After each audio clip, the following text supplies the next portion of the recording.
Quelle est la dernière chose que vous avez faite juste pour voir, juste pour essayer? Juste pour essayer et pas maîtriser ni de performer. Si en répondant à cette question, vous réfléchissez trop longtemps, c'est que ça fait trop longtemps aussi que vous avez fait cette chose. Je ne sais pas vous, mais je trouve qu'on a un rapport, très particulier en fait à l'apprentissage et à l'exploration lorsqu'on devient adulte.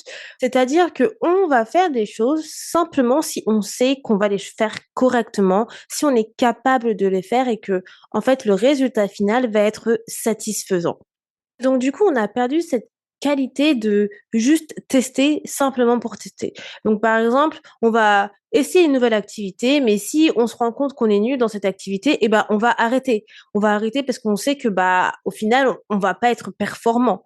Ou bien si vous, par exemple, vous essayez un nouveau style vestimentaire, vous kiffez ce nouveau style vestimentaire, mais que parce qu'il y a une personne de votre entourage ou que vous connaissez, bah, fait une tête bizarre ou pense que ça ne vous va pas, eh bien du coup, vous allez abandonner ce nouveau style vestimentaire et vous allez retourner sur le style vestimentaire que vous avez avant. Et je trouve que ça, en fait, c'est désolant puisqu'en fait, on a réellement perdu, en fait, cette capacité d'enfant, comme quand on est des enfants, justement, d'essayer quelque chose simplement pour essayer. Vous savez, les enfants, ils ont cette capacité, bah, justement d'être ultra curieux, de pouvoir essayer les choses sans se dire: «Bon, bah, ouais, je vais être super bonne en faisant ça», ils s'en fichent et c'est pour ça que j'adore les enfants, ils sont tellement insouciants. Ils vont faire les choses simplement pour faire les choses, genre il y a pas de résultat final auquel ils attendent. S'ils vont faire, un sato un je sais plus parler.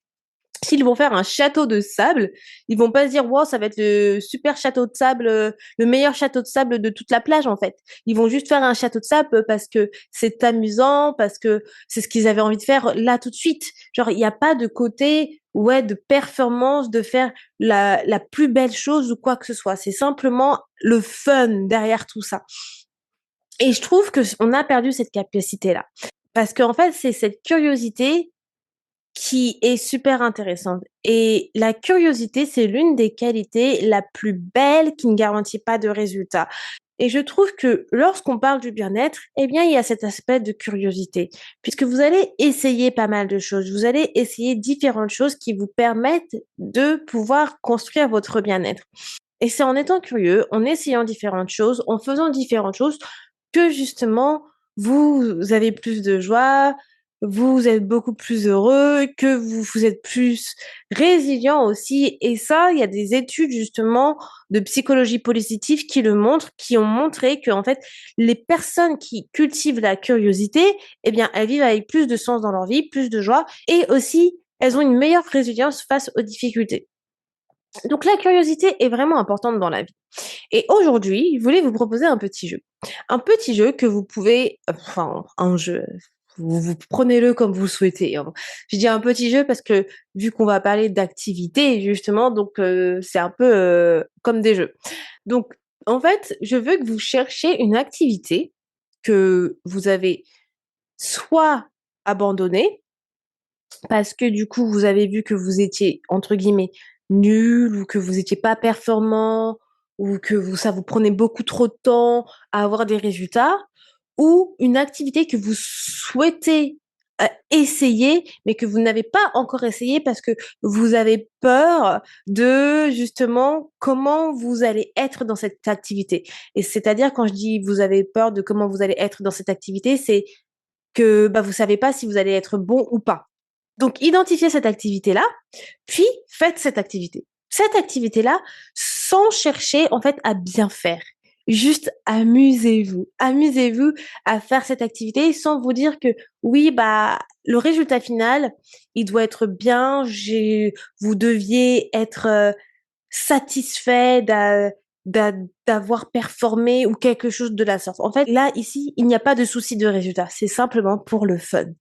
Reconnectez-vous à ce fun, sans à penser à: «Est-ce que je suis capable de le faire ou non?» C'est simplement essayez, soyez curieux, amusez-vous. C'est ce côté enfantin que je veux que vous vous reconnectez pour que vous puissiez avoir de nouveau, c'est simplement cette capacité à essayer sans vouloir performer.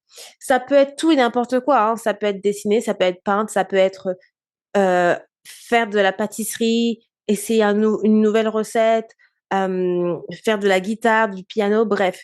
Et vous savez, c'est exactement ce que je vous expliquais dans un des épisodes où je vous parlais que j'étais en année 1 et que j'essayais plusieurs activités créatives, poterie, crochet, peinture, tout ça. Et tout ce que je fais, ce n'est absolument pas parfait. Je vous montre sur Instagram, vous avez vu, j'avais fait un pot pour mettre mes allumettes sur mon hôtel spirituel. Mon pot, franchement, il est pas oufissime. Mais en fait, c'est simplement que c'était pour moi, c'était fun, c'était relaxant, ça me détendait. Je cherchais pas du tout à faire quelque chose de parfait ici, là. Je cherchais simplement à faire quelque chose qui pourrait être sur mon hôtel spirituel, qui me détendait et quelque chose de nouveau. Et j'ai adoré la poterie qu'on avait fait avec mes amis la dernière fois. Aussi, ce n'était pas parfait. On n'est pas des pros de poterie, on ne sera jamais des pros de poterie. C'est simplement pour pouvoir, en fait, prendre, prendre soin de soi d'une manière différente, se déconnecter un petit peu, se reconnecter à son énergie féminine et d'essayer quelque chose de nouveau. Là, pareil pour le crochet, j'ai commencé le crochet récemment. Je ne cherche absolument pas à devenir une experte en crochet. C'est simplement que j'ai toujours voulu tester, donc je me suis dit, je vais tester. Je m'en fiche si ce n'est pas parfait. Mon pingouin, il va pas être parfait du tout. Il y aurait peut-être des trous ou quoi que ce soit, parce que c'est la première fois que j'essaye. Mais au moins, j'aurais essayé. Et puis, en fait, même si le résultat, je vais être quand même contente et fière du résultat parce que j'aurais fait jusqu'à la fin, le but, c'est simplement de pouvoir découvrir sans réellement performer. Voilà. Donc, c'est mon petit jeu pour vous aujourd'hui que vous pouvez faire. Et comme encore une fois, pas forcément en été, vous le faites quand vous voulez. Mais je trouve que l'été, c'est aussi propice à faire pas mal d'activités estivales. Donc, dites-moi en commentaire si vous trouvez une activité que vous avez abandonnée simplement parce que vous étiez, entre guillemets, nul ou quoi que ce soit et que vous avez retesté. Dites-moi si vous avez testé jusqu'au bout cette activité. Et même, ça peut être aussi une recette en cuisine, une recette que vous dites: «Ouais, vas-y, je la fais pas parce qu'en fait, à chaque fois que je la fais, bah, elle a un goût, dégueulasse» ou quoi que ce soit. Essayez de refaire cette recette sans vous mettre la pression qu'elle doit être parfaite et voir ce que se passe. Parce que quand vous vous mettez la pression, je sais, je parle en connaissance de cause parce que parfois, moi, je fais ça en pâtisserie surtout, quand j'essaye de faire parce que la pâtisserie, bon, je fais un petit aparté, mais la pâtisserie, j'adore. C'est vraiment un de mes hobbies préférés et puis j'aime que quand je fais un gâteau, eh ben, j'aime suivre la recette et cetera, mais vraiment, je suis vraiment carrée là-dessus. Et genre, il suffit que je rate un gâteau, je peux pleurer, hein. Ah mais vraiment, hein, je vous assure les gars, je peux pleurer si je rate un gâteau. Ça m'est déjà arrivé. Mais une fois, maintenant j'ai un peu lâché prise, une fois je me souviens, je me suis dit: «Vas-y, c'est bon». La recette, elle me semblait un petit peu bizarre et j'ai fait un peu à ma sauce et en fait le gâteau, il était super bon. Genre j'étais choquée. J'étais choquée parce que j'avais pas suivi la recette, j'avais suivi simplement mon instinct et au final, bah, mon intuition était parfaite parce qu'en fait, j'avais même si, j'avais pas suivi, la recette parce qu'elle me semblait bizarre, j'ai simplement fait pour découvrir. Je me suis dit: «Je vais pas faire ce gâteau pour pouvoir, en fait, faire quelque chose de parfait, je vais simplement faire ce gâteau de la manière que moi j'ai envie de le faire.